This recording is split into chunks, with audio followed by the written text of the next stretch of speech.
സംസ്ഥാനം തിരഞ്ഞെടുപ്പ് ചൂടിലേക്ക് അടുക്കുമ്പോൾ ഏറ്റവും കൂടുതൽ രാഷ്ട്രീയം ചർച്ച ചെയ്യപ്പെടുന്നത് ചായക്കടയിലും കള്ള് ഷാപ്പിലൊക്കെയാണ്. അപ്പോൾ ഞാനിപ്പോൾ ഉള്ളത് കല്ലാർകുട്ടിയിലെ കള്ള് ഷാപ്പിലാണ്. ഇവിടുത്തെ രാഷ്ട്രീയ ചർച്ചകൾ എന്തൊക്കെയാണെന്ന് നമുക്കൊന്ന് കാണാം.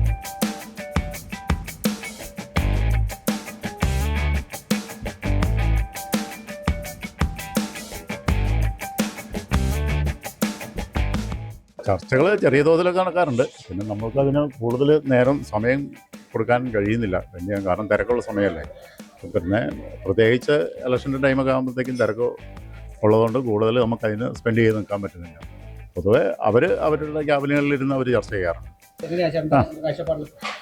ഏതെങ്കിലും ഒരു ഭരണസമിതി, നല്ലൊരു ഭരണസമിതി വരണമെന്ന് ആഗ്രഹിക്കുന്നുള്ളൂ. അതിപ്പോൾ ആര് വന്നാലും നമുക്ക് ജനങ്ങൾക്ക് വേണ്ടിയുള്ളൊരു ഭരണസമിതി ആയിരിക്കണം. അങ്ങനെയാണ് നമ്മൾ ആഗ്രഹിക്കുന്നത്.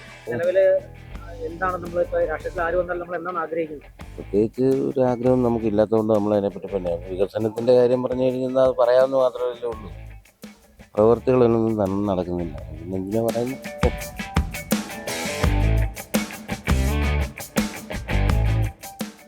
ഇടുക്കിയുടെ രാഷ്ട്രീയത്തെ പറ്റി പറയാതെ പൊതുവായി വികസനമാണ് ഉദ്ദേശിക്കുന്നത്. ഇത് ഇത്ര കാലമായിട്ടും ഇടുക്കിയിൽ ഓരോ പഞ്ചായത്തും അല്ലെങ്കിൽ ജില്ലയെല്ലാം ഓരോ രാഷ്ട്രീയ പാർട്ടികളും മാറി മാറി ഭരിക്കുന്നുണ്ടെങ്കിലും സാധാരണക്കാരായ ജനങ്ങൾക്കുള്ള വികസന പ്രവർത്തനങ്ങൾ ഇപ്പോഴും മന്ദഗതിയിലാണ് നടക്കുന്നത്. റോഡ്, കുടിവെള്ളം, ഇങ്ങനെയുള്ള അനേക പ്രശ്നങ്ങളുണ്ട്.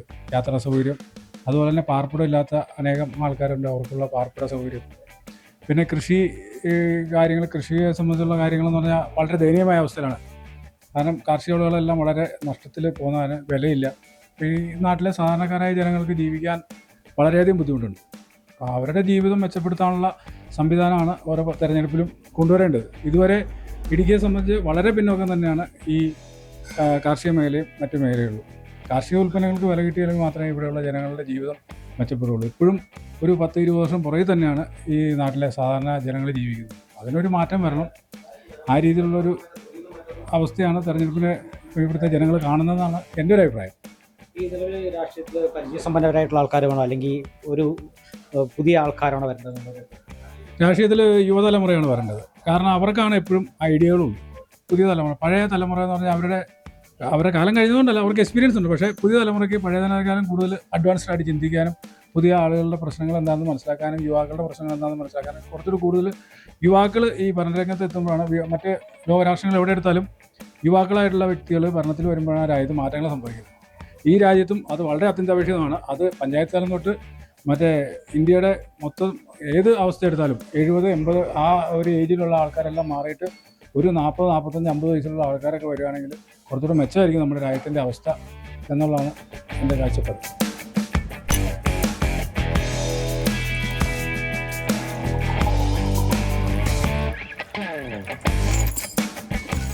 കാഴ്ചപ്പാട് വലിയ കുഴപ്പമില്ല. എന്നാലും ഇലക്ഷൻ്റെ ചൂടങ്ങ് ആരംഭിച്ച് വരുന്നുള്ളൂ. ആയി വരുന്നു വരികളൊക്കെ.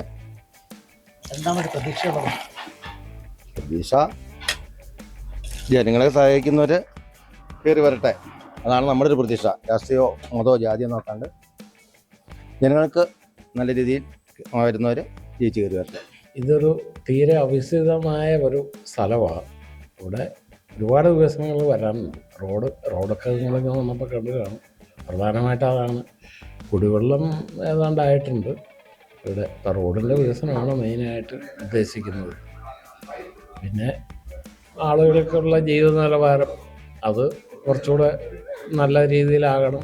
പിന്നെ ജനങ്ങൾക്ക് വേണ്ടി സേവനം ചെയ്യാൻ തയ്യാറുള്ള ആളുകൾ വരണം. ഈ രംഗത്ത് മുന്നോട്ട് വരാൻ തയ്യാറാണ്. അതിന് സമയവും വേണം, അതിനുള്ള സാഹചര്യങ്ങളും വേണം. കാർഷിക രംഗം ഇപ്പം വളരെ മോശമാണ്.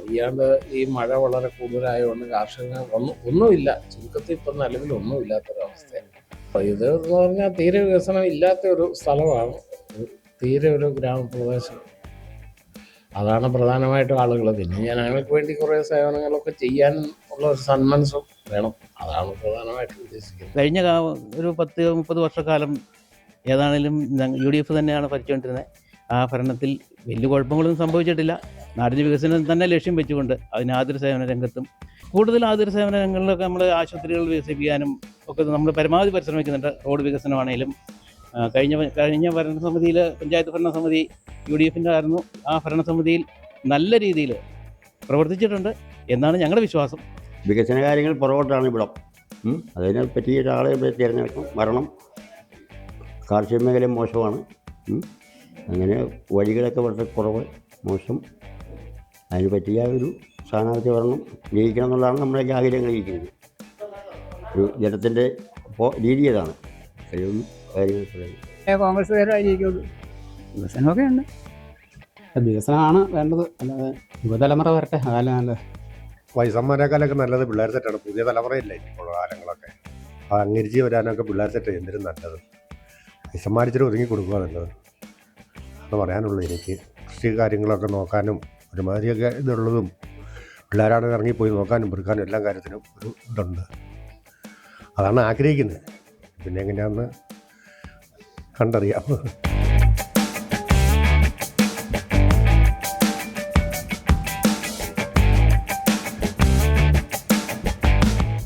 ഇടുക്കിയുടെ ഉൾഗ്രാമങ്ങളിലൂടെ നടത്തിയ യാത്രയിൽ ചായക്കടയിലും കള്ളുഷാപ്പിലുമെല്ലാം തന്നെ രാഷ്ട്രീയ ചർച്ചകൾ മുന്നേറുന്നുണ്ടെങ്കിലും വികസനം എന്നത് തന്നെയാണ് ആളുകളുടെ പ്രധാന ലക്ഷ്യം. Bineesh Antony, Kerala vision news, Idukki.